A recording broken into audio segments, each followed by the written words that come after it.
Bienvenue à Vars, ici, à un peu plus de 2000 mètres d'altitude, sur ce qu'on appelle le site du lac de Chabrières, qui est derrière vous, qui est une retenue qui a été construite de la main de l'homme. On stocke là-dedans, quand on le peut et quand ça ne dérange pas la nature, une quantité importante d'eau pour pouvoir, le moment venu, quand on en a besoin, l'utiliser pour faire de la neige de culture.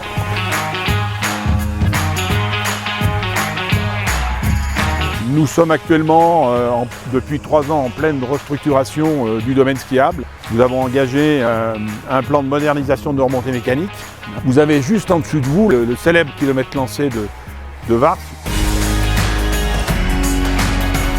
On va pouvoir, grâce aux investissements qu'on fait cette année, produire de la neige de culture dans le départ du Caël, où parfois ça nous faisait un peu défaut.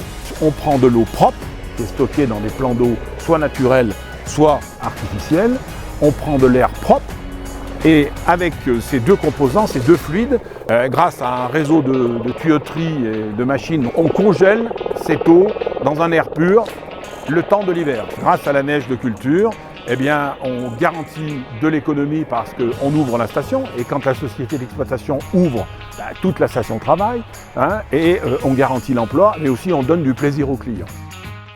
Pour ça, on a fait appel à des entreprises, donc nous avons travaillé sur ce sujet-là avec la société Techno-Alpin et avec effectivement Pont-à-Mousson, qui est un fabricant fournisseur de tuyaux. Cette société a su entendre nos besoins. Les tubes qu'ils nous fournissent dans tous les diamètres, les fameux tubes Alpinal, sont des outils qui sont parfaitement adaptés, pratiques à la pose, sécurisés, avec un système de verrouillage pratique également, avec des problèmes de connexion dans les abris qui ont été aussi étudiés, élaborés.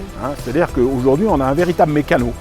C'est-à-dire qu'on a des éléments de tubes qui nous permettent de travailler dans des conditions confortables et d'alimenter nos futurs réseaux d'un abri à un autre, avec effectivement cette possibilité de ces tuyaux.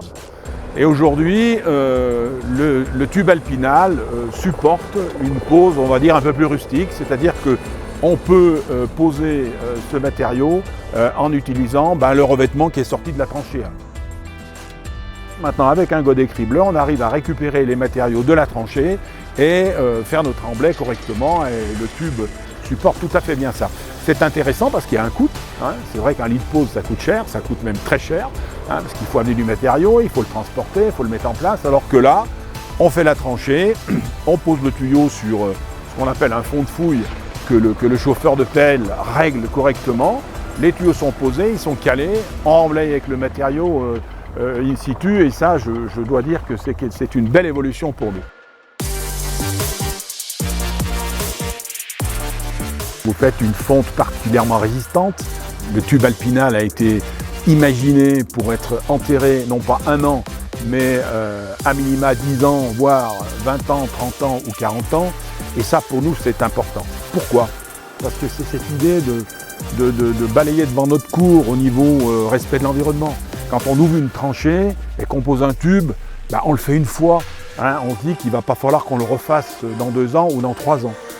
Et ça, pour nous, c'est important. De la même façon, quand on dit qu'on peut remblayer ces tubes de manière rustique, ça veut dire quoi? Ça veut dire que c'est pratique, ça veut dire que c'est peu coûteux. Parce qu'on n'a pas à charrier des agrégats pour faire des lits de pose, mais quand on ne charrie pas des agrégats pour faire des lits de pose, quelque part, on fait un peu du développement durable, puisque on baisse un peu le bilan carbone, on ne fait pas tourner des camions pour rien. Donc je pense qu'on va dans le bon sens en termes de qualité, de garantie et effectivement de respect de l'environnement.